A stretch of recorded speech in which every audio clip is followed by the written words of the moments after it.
अरहतो सम्मा समुदस्। नमो तस् भगवतो अरहतो सम्मा समुदस्। नमो तस् भगवतो अरहतो सम्मा समुदस्। तथागत गौतम बुद्ध, भगवान काश्यप बुद्ध से लेकर तणहंकर बुद्ध, सभी बुद्धों से मैं पूजनीय भिक्षु संघ भंते शिवली जी, हमारे यहाँ सब संचालक और दायक महापात्रा जी और सभी हमारे पूर्व वक्ता श्रोतागण और सभी बुद्धिस्ट डायस्पोरा की तरफ से याचना करता हूं कि सबका कल्याण हो, सबका मंगल हो, सब सुखी रहे। पिछली बार सम्मा सती का एक पाठ हुआ था, आनापान सती पे हमने बताया था। अब उसका आनापान सती में इसे ये बात आती है समझ में, जब कोई व्यक्ति विपස්සना करता है आनापान सती पे, तो उसकी समझ में ये बात आती है, जब वो माइंडफुल्ली, विगोरसली और कंसंट्रेशन के साथ करता है, तो उसको ये समझ में आ जाता है कि ये जो मेरा पंच उपादान स्कंध है, उसमें ये जो मेरा सांस है, जो सांस आ रहा है और सांस हम ले रहे हैं और छोड़ रहे हैं, जब इस पर वो फोकस करेगा पूरी तरह से, तो उसकी समझ में कई बात आएंगी। पहले मैं से समराइज कर रहा हूं, पहले मैं बोल दिया था उसको, थोड़ा सा उसको रिकेपिचुलेट कर रहा हूं मैं। उसकी समझ में दो तीन बात आएंगी। क्या बात आएगी? ये जो मेरा लाइफ है, ये जो मेरे पंच उपादान स्कंध है, जिसको मैं सब कुछ समझता हूं और जिसमें मेरा अहंकार है, और जो हाँ मेरा तृष्णा है, अटैचमेंट है, क्लिंगिंग है, ये कुछ नहीं। इसमें सिर्फ ये जो सांस का आना जाना ही जीवन है। अगर एक आना जाना ही जीवन है, अगर एक सांस ना आए, यहां तक उसको फील होता है, अगर मैं इनहेल ना करूं या किसी वजह से मुझे ऑक्सीजन ना मिले या किसी वजह से कहीं ऐसी जगह फंस जाए, सांस ना आए, सफोकेशन हो जाए, थ्रोटलिंग हो जाए या कुछ भी हो जाए, पानी में गिर जाए, डूब जाए, तो सांस का आना जीवन है, सांस का बाहर निकलना समाप्ति है। फिर दोबारा आना जाना, इनहेलेशन एक्सहेलेशन से ये शरीर चल रहा है, और इसके अलावा इसमें ना तो कोई परमानेंट आइटम है जो से चला रहा है, और ना इसमें कोई नित्यता है, और इसमें कितना ये इनसिक्योर है। ये बात आएगी समझ में। दूसरी बात ये आएगी समझ में कि ये जो जब वो ध्यान से इस पर ध्यान देगा, ये तो अपने आप आ रहा है, इसे मैं नहीं ले रहा हूं, या कोई मैं ट्राई भी करूं रोकने की, कितनी देर रोकेगा कोई? जो आदमी प्राणायाम करते हैं वो तो फिजिकल फिटनेस का, एक सांस की, लंग्स की, हमें उसके लिए डॉक्टर बताते हैं कि आप थोड़ा सांस को रोके, ताकि वो सांस का जो हाँपना है वो थोड़ा सा कम हो, उसमें स्टेबिलिटी आए। लेकिन ये सोच, उसको ये पता चलता है कि ये तो इसका प्रोसेस है, माइंड एंड बॉडी का, ये तो इसका इंटरनल प्रोसेस है, और ये इसकी केमिस्ट्री है, ये तो अपने आप आ रहा है, क्योंकि इसके जो वाइटल्स हैं वो अपने आप काम कर रहे हैं। एक ये पता चलेगा उसको, उसको ये नहीं लगेगा उसको ये ऐसे मैं ले रहा हूं, या इसके अंदर, मेरे अंदर कुछ चीज है, आत्मा है या कोई है, उसकी वजह से आ रहा है। उसका ये डाउट क्लियर हो जाएगा। तीसरा इसके मन में क्या आएगा? उसके मन में तीसरी बात ये आएगी कि इसका कोई कंट्रोलर नहीं है। ये सांस का जो मेरा इनहेलेशन एक्सेलेशन है, इसका किसी का कंट्रोल नहीं है, ना मेरा है ना किसी अदृश्य शक्ति का है। ये तो इसका फीचर है, ये आ रहा है, जा रहा है। तो ये भी जो बात समझते हैं हम लोग, I am alive because of any super normal power, कि मैं किसी शक्ति, देवी शक्ति जो मेरा आराध्य है वही मुझे जिंदा रखे हुए है, ऐसा ये भ्रम भी दूर हो जाएगा उसका। क्योंकि इसका जो टाइम टेबल है, टाइम क्लॉक है इसका, सांस का आना और जाना, उसको अपने आप ही वो नियंत्रित है। उसे कोई नियंत्रित नहीं कर सकता। बुद्ध अपने शरीर को नियंत्रित नहीं कर सकते। उन्होंने यह कहा कि मैं भी नहीं कर सकता। उनका भी ऐसे ही शरीर था, शरीर तो सबके ऐसे ही है। वो ठीक है, वो बहुत ही वो सम्यक संबुद्ध हो गए, कोई अरहत हो गया, कोई श्रोतापन हो, ये अलग बात है। लेकिन कंट्रोल किसी का भी नहीं है। नॉट ओनली दिस, आदमी को छोड़ दीजिए, आप जितने लिविंग बीइंग्स हैं और प्राणी हैं, उनका भी यही प्रक्रिया है। जानवर हैं, जितने भी पशु पक्षी हैं, उनका भी यही नेचुरल स्वभाव है।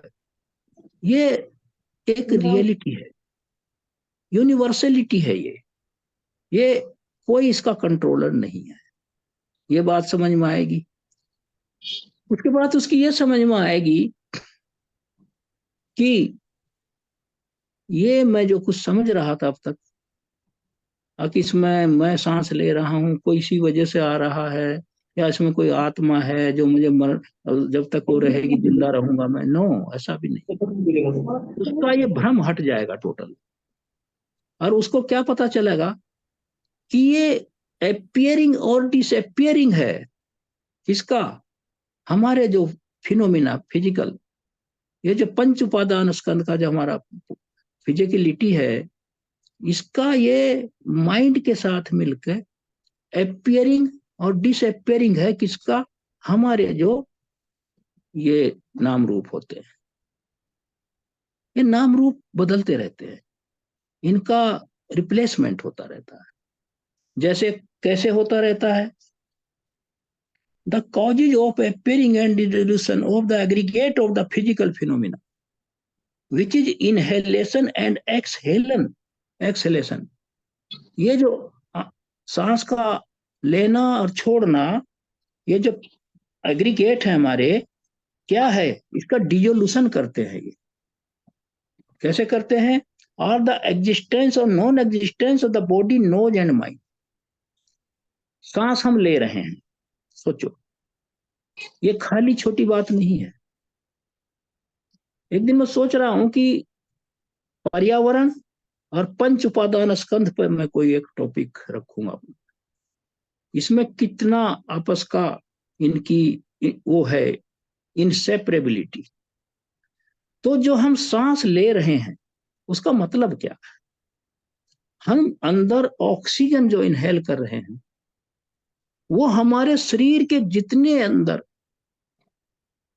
इलेक्ट्रोलाइट कह लीजिए, या जितने हमारे हार्ट है, लंग्स है, जितना भी हमारे टोटल पार्ट्स हैं, दे नीड ऑक्सीजन। हमारा ब्रेन ऑक्सीजन चाहिए, उसको ब्लड को ऑक्सीजन चाहिए। तो जब उसमें ऑक्सीजन जाएगी, वो रिजुविनेट होंगे, उनमें एक जीवित रहने का एक वो मिलेगा उनको। और जब वो ऑक्सीजन हम सांस लेकर अंदर ले लेंगे, वो टोटल जब कंज्यूम होकर कार्बन डाइऑक्साइड में कन्वर्ट हो जाएगी, वो हमें दिक्कत करने लगती है, क्योंकि उसकी नीड नहीं है वहां, वहां ऑक्सीजन की नीड है। तो फिर एक्सेलेशन होता है अपने आप। जब हमने अपने एक उसमें, चाहे छोटा इनहेलेशन हो चाहे बड़ा, जितना लंबा होगा वो लंबे समय तक रहेगी। लंबे सांस के साथ हमने ज्यादा इनहेल कर ली, तो it will take some a little more time to be converted into carbon dioxide. तो वो उसमें कन्वर्टिबिलिटी उसकी होनी है। फिर वो जब हमारे बॉडी के लिए यूज हो जाएगी वो ऑक्सीजन, फिर वो जो वेस्ट कहेंगे, जिसको हम एफ्लुएंट कहेंगे, मतलब यह है कार्बन डाइऑक्साइड के रूप में, वो बाहर आ जाएगी। फिर यही चक्र चलता रहता है। तो इसका मतलब क्या है? वो जो हम ऑक्सीजन इनहेल कर रहे हैं, वो एग्जिस्टेंस है वो। और जब वो खत्म हो जाता है हमारा सांस, तो वहीं से फिर वो डिजोल्यूशन है।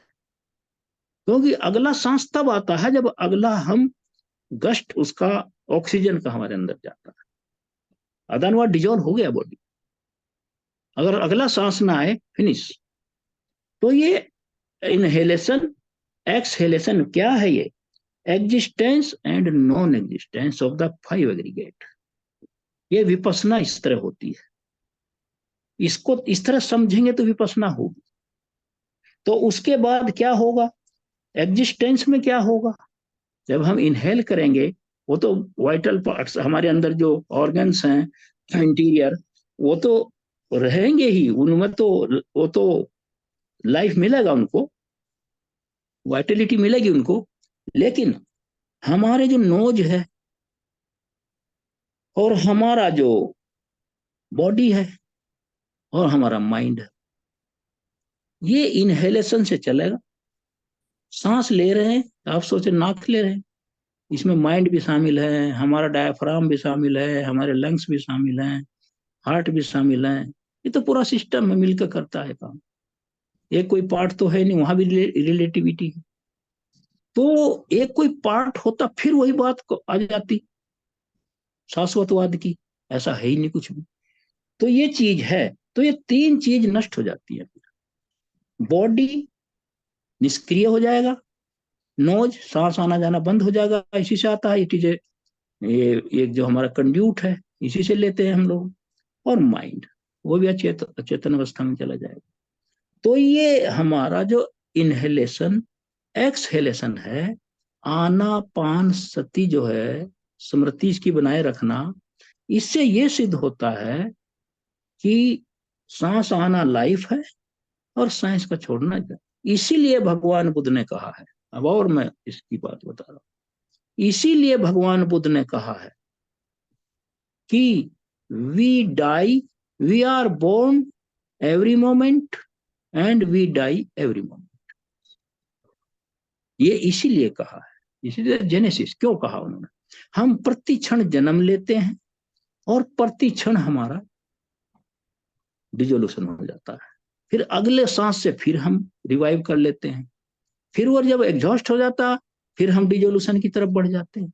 और इसी इसमें हमारे जो पंच उपादान स्कंध हैं वो भी कंज्यूम होते हैं, ऐसा नहीं है। वो बार बार हम सांस लेते हैं, इसमें एनर्जी लगती है, और बार बार हम छोड़ते हैं, इसमें हमारे पंचस्कंद ही तो यूज होते हैं, वो भी एट वर्क रहते हैं, दे आर ऑन जॉब। इसलिए उनका भी जरा मरण इससे जुड़ा हुआ है, उनका भी जरा मरण इससे जुड़ा हुआ है। ये सब एक दूसरे से इंटरकनेक्टेड है ये प्रक्रिया। तो ये हो गया। तो भगवान बुद्ध ने कहा हम प्रति क्षण जन्म लेते हैं, प्रति क्षण मरते हैं। यहीं से अगर पकड़ा उन्होंने, यहीं से पता चल जाएगा कि शरीर में कोई भी शाश्वत चीज नहीं है, क्योंकि हम तो हर क्षण मरते हैं।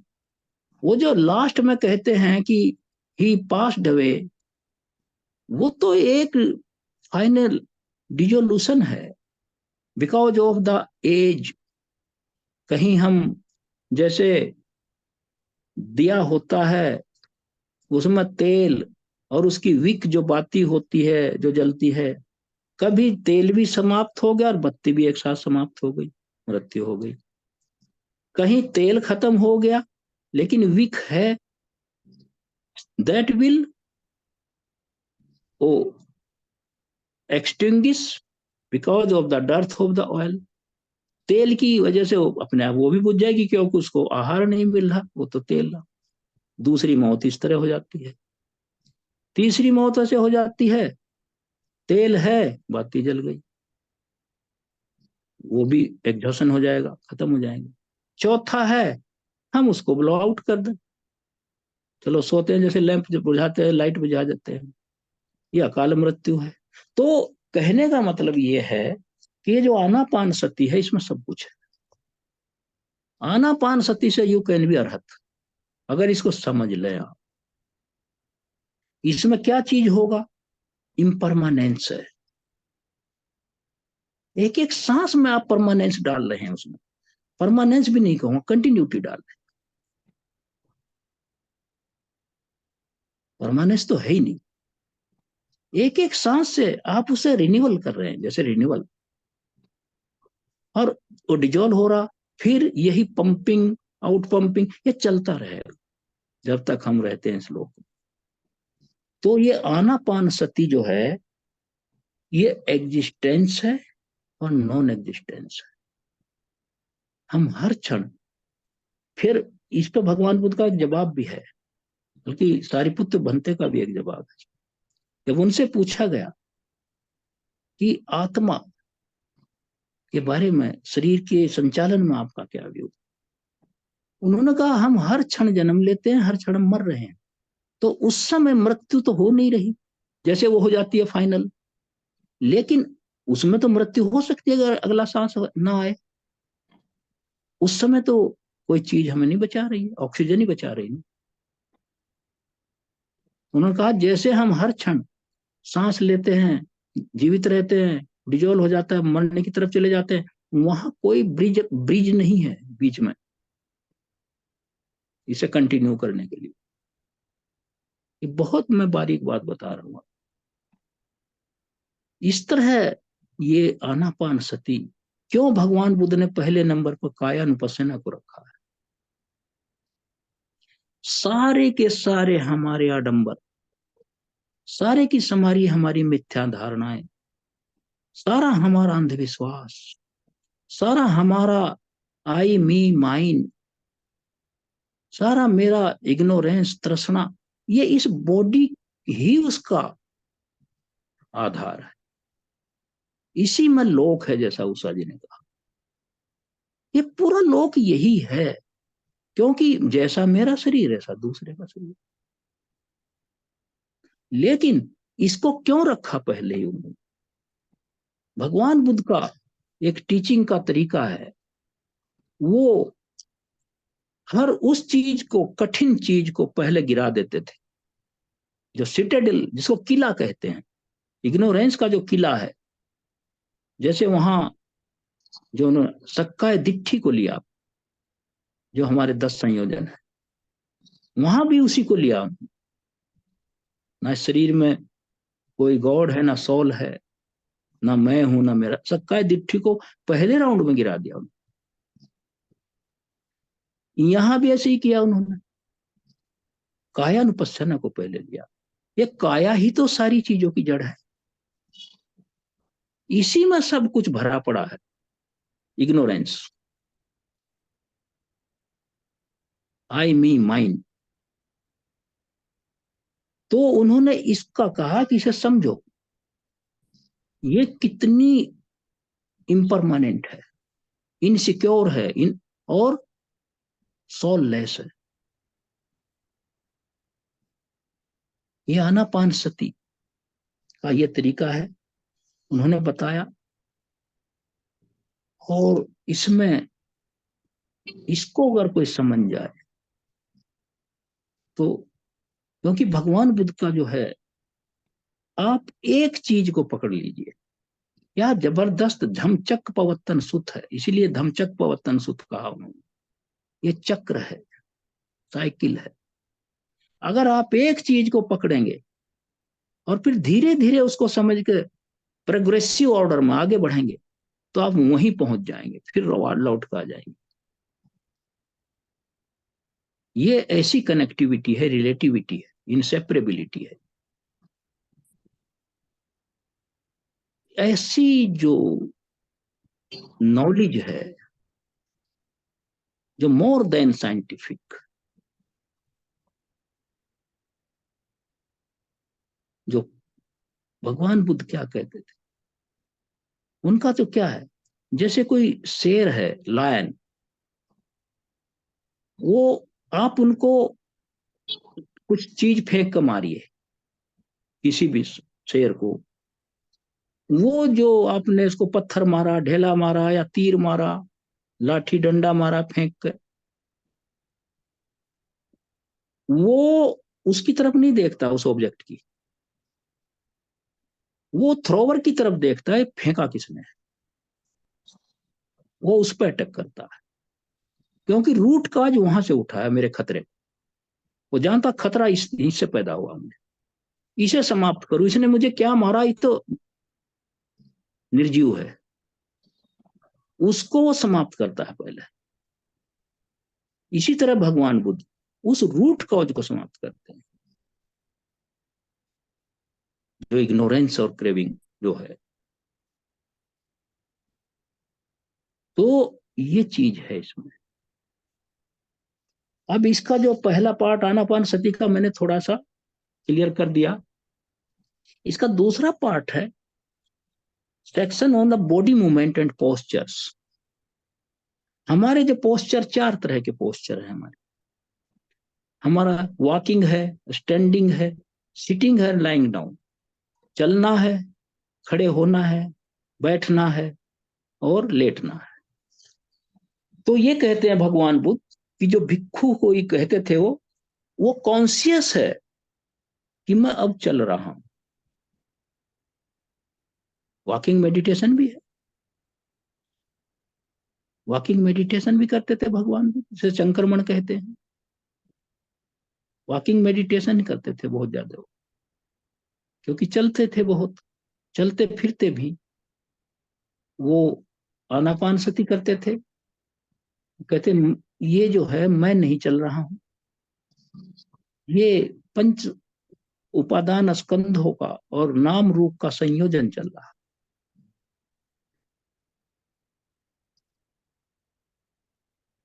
There is a way, there is no goer. रास्ता है, चलने वाला कोई नहीं है। द फाइव उपादान स्कंद, द फिनोमेना रोल्स, वही रोल कर रहा है। तो जानता है कि मैं वॉक कर रहा हूं। और जब वो खड़ा है, is mindful I am standing. और वो बैठ गया है तो भी वो का मुझे बैठ गया हूं, इज कॉन्शियस, माइंडफुल। और मैं वो जब लेट गया है, now I am lying down.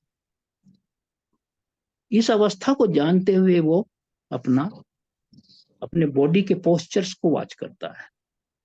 फिर वो क्या करता है, ये इम्परमानेंट है,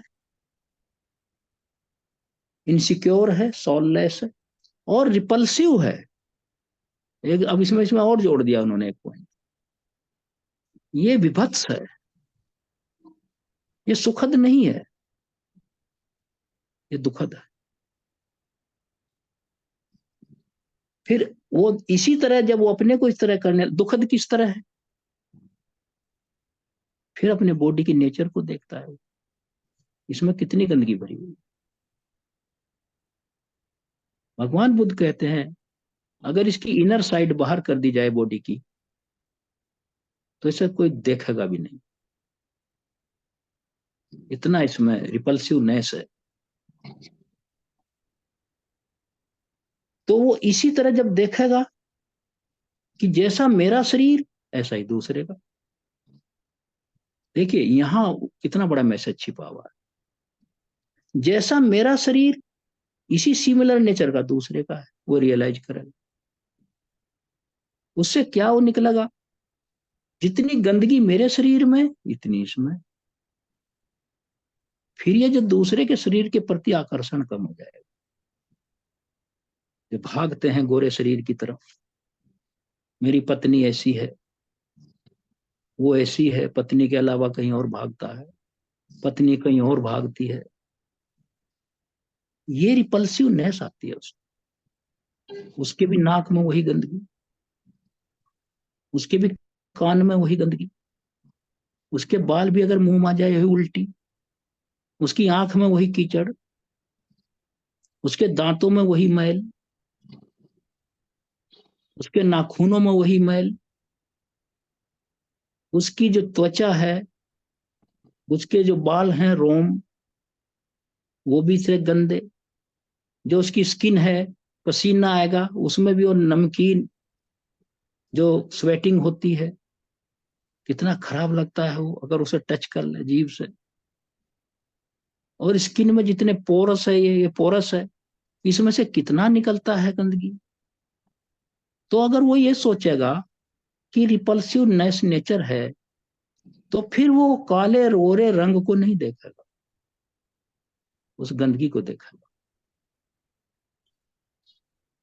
ये सब एक ही समान जैसा शरीर है। अब क्लाइमेट के हिसाब से है, इंडिया तो ऐसा है, यहाँ तो तरह के सभी तरह की हमारी डाइवर्सिटी है। वरना कहीं जाकर आप जाइए ठंडे देशों में, वहां एक ही रंग के हैं। साउथ अफ्रीका में वहां बिकॉज ऑफ द विषुवत रेखा वहां उस तरह के हैं, लेकिन नेचर तो वही है। तो इस तरह क्या उसके अंदर उसके अंदर नेचर बनेगी। फिर उसके बारे में वो देखता है कि एक्चुअल अपियरिंग और डिसअपियरिंग मेरे शरीर का डिजोल्यूशन हो रहा है, physical phenomena which is the body, और उसके कारण जानता है। फिर इसके कारण हो कैसे रहे हैं, ये हो क्यों रहा है, अब उसके कारण क्या है। एक कारण है फिजिकल फिनोमा आर ऑफ द, ये जो क्या हमारा फिजिकल फिनोमेना पंच उपादान स्कंध है, इसका अपियरिंग का क्या कारण है, ये कैसे अपियर होता, क्यों है लोक में ये कैसे अपियर होता। इसमें है physical are ignorance of the four noble truth, इसके 5 कारण बताए इन्होंने। फिर क्रेविंग है, कर्म है, जो उषा जी का सब्जेक्ट था, क्योंकि कर्म तो पीछा नहीं छोड़ेगा, कर्म तो बीज है, और इग्नोरेंस से ही सब करते हैं, तो वो संखारा, वो तो बीज है। और बीज की नेचर है जमना, उगना, स्प्रिंग आउट होना और आगे बढ़ना। इस लोक का स्वभाव आप देखिए, ये पुश फॉरवर्ड करता है। कोई भी फिनोमिना देखिए, जैसे कोई लोहा पड़ा हुआ, उसमें कुछ क्या हो रहा है, कुछ आगे बढ़ने की प्रवृत्ति हो रही है, रस्टिंग हो रही है, वो शांत नहीं है, क्योंकि जितने उसके एलॉय हैं अंदर, जो कॉपर है, जिंक है, सब जो उसका कॉम्बिनेशन है, वो आपस में केमिकली इंटरेक्शन होता है उनका। तो उसके because of that internal processing, rusting होती है उसकी, तो आगे बढ़ रहा ना, किधर के आगे बढ़ रहा, टुवर्ड्स डिस्ट्रक्शन। कोई बीज बो दीजिए, ना भी बो अपने आप, अब देखिए बरसात हो रही है, कितने बीज जमेंगे, पड़े थे साइलेंट 6 महीने से, वो आगे बढ़ेंगे अब, as and when they get the fertile atmosphere और डाइट, तो इसका स्वभाव है आगे बढ़ना, चाहे वो किसी भी दिशा में जाए। तो कर्म है, न्यूट्रीमेंट है, ये तो बेस है, आहार है, जो हमारे जो कबलिंकर आहार, फस आहार, अनुसंचेतन आहार और विज्ञान आहार, आहारों पे चलता है। भगवान बुद्ध से एक बार पूछा, इस लोक में एक क्या है, व्हाट इज वन ट्रुथ। उन्होंने कहा, जितने भी जीवधारी हैं, और जीवधारी क्या, जितनी भी वेजिटेशन है, सब आहार पर निर्भर है। तो ये उन्होंने कहा, वो फिर इस तरह सोचता है कि ये मेरा फिजिकल जो बॉडी है, ये इसकी उत्पत्ति कैसे हुई, इग्नोरेंस है, 4 आर्य सत्य का ज्ञान नहीं है उसकी वजह से, फिर तृष्णा है, कर्म है और आहार, ये 5 चीज हो गई इसमें। इसको फिर उन्होंने कहा 5 समुदय धम्मा, समुदय के 5 धम्म है, धम्म नियम, जो इस लोक को चलाते हैं। ऋतु नियम, बीज नियम, कम नियम, चित्त नियम और धम्म नियम। ये जो 5 समुदय धम्मा है इनके, जो ये मैंने अभी इग्नोरेंस है बताए, द परसेप्शन ऑफ दिस 5 समूधम्मा इज कॉल्ड समूधम्य स्पद। तो ये सब जान जाता है, वो इसको जान जाता है। और जब ये स्टेड फास्ट कंडीशन में उसको आगे बढ़ता है, वो अपनी मेहनत से, माइंडफुलनेस से, कंसंट्रेशन से और कॉम्प्रिहेंशन से, तो वो क्या परस्यू करता है, साइन और incessant appearance of physical phenomena, उसको दिखाई देने लगता है कि अराइज कहाँ से हो रहा है, इनका ओरिजिन कहाँ से है, निबत्ति लक्षण कहाँ से उत्पन्न हो रहे हैं। This perception usually begins when the bhikkhu achieves the second vipassana ज्ञान। यही सेकंड विपස්සना ज्ञान है, मैं दूसरे पोर्शन पर मैं बोल रहा हूँ। जब ये सेकंड विपස්සना ज्ञान जो शरीर का जो पोस्चर्स का जो जानता है, तो इससे वो पता चल जाता है, पश्च परिग्रह ज्ञान भी कहते हैं। तो इस तरह का ये इसका है।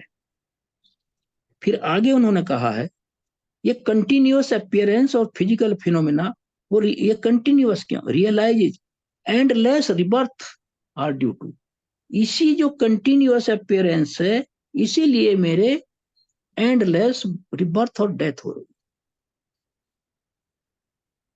आवागमन में पड़ा। फिर इसको और थोड़ा बढ़ा दिया उन्होंने, ये क्या है phenomena, that endless rebirth are due to, किसकी वजह से है, चार आर्य सत्य का ज्ञान ना होना, तृष्णा, जो हमारे जो हम जो प्लेजर्स हैं, तो आनंद जो है जिसको कहते हैं, इंद्रिय सुख। फिर कम्मा है, इसमें हमारे कर्म हैं, कैसे करते हैं हम, शरीर से करते हैं, माइंड से करते हैं, और माउथ से करते हैं। तो एक कम्मा की तीन कैटेगरी भी इसमें शामिल हो गई, कम्मा।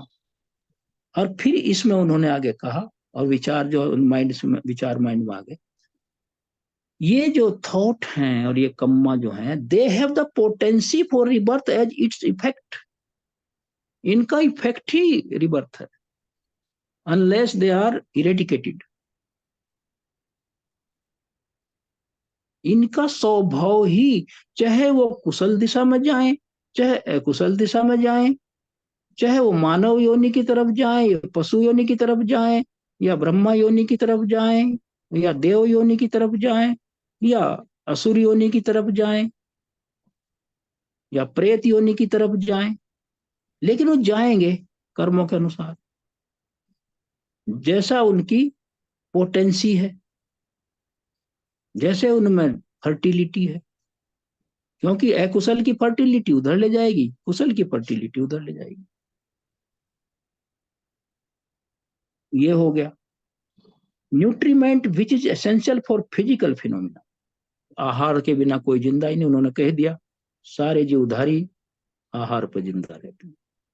फिर चित्त हो गया, which is the motivating factor, चित्त तो सबका वो है, अगुआ है, ये तो फोर रनर है, ये तो मोटिवेटिंग फोर्स है।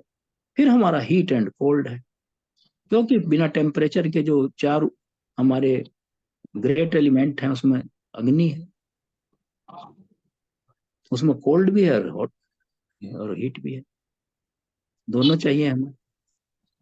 तो ये causes of dissolution of the physical phenomena are the absence of the, जब ये नहीं होंगे सारे जो फैक्टर मैंने बनाया, क्या, इग्नोरेंस, चार आर्य सत्य का ज्ञान ना होना, क्रेविंग, और ये जो वेदनाएं सुखद वेदना जो हमारे आनंद है, कर्म है तीनों प्रकार के, और आहार है, और चित्त है, हीट और कोल्ड, जब ये सारे के सारों से विरत हो जाएगा कोई, तो इनकी जब टोटल एब्सेंस हो जाएगी, तो निर्वाण हो जाएगा।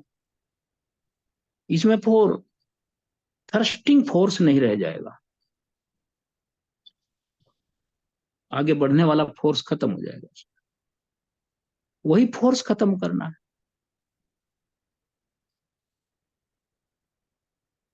चेतो विमुक्ति भी निर्वाण को कहते हैं, चित्त से विमुक्ति होना, क्योंकि चित्त तो बाधित तो होता है अगले जन्म में, उसे विपाक चित्त भी कहते हैं जन्म को। चित्त में जब तक ये चीजें रहेंगी तो फर्टिलिटी रहेगी, प्रतिसंधि की, आप पुनर्जन्म कह लो उसको। ये बात हो गया। फिर इसमें आगे वो जब भिक्षु सोचता है, देखिए कितना भगवान बुद्ध ने इसको गहराई से समझाया है। इतना भी हम समझ लें जितना हम डिस्कस कर चुके हैं, मान लिया इतना हम समझ जाएं, बुद्ध फिर आगे क्या उसको वार्न करते हैं, कहते हैं कि भगवान बुद्ध भिक्षु जब इस तरह माइंडफुलनेस हो जाएगी और इसकी हाइट पे पहुंच जाएगी, फिर भी उसके मन में क्या बातें आती रहेंगी। Imagine in spite of his effort to be mindful, क्या बातें आती रहेंगी, that body and limbs are his, ये शरीर और शरीर के सारे अंग मेरे हैं, इतना उसके अंदर रहेगा।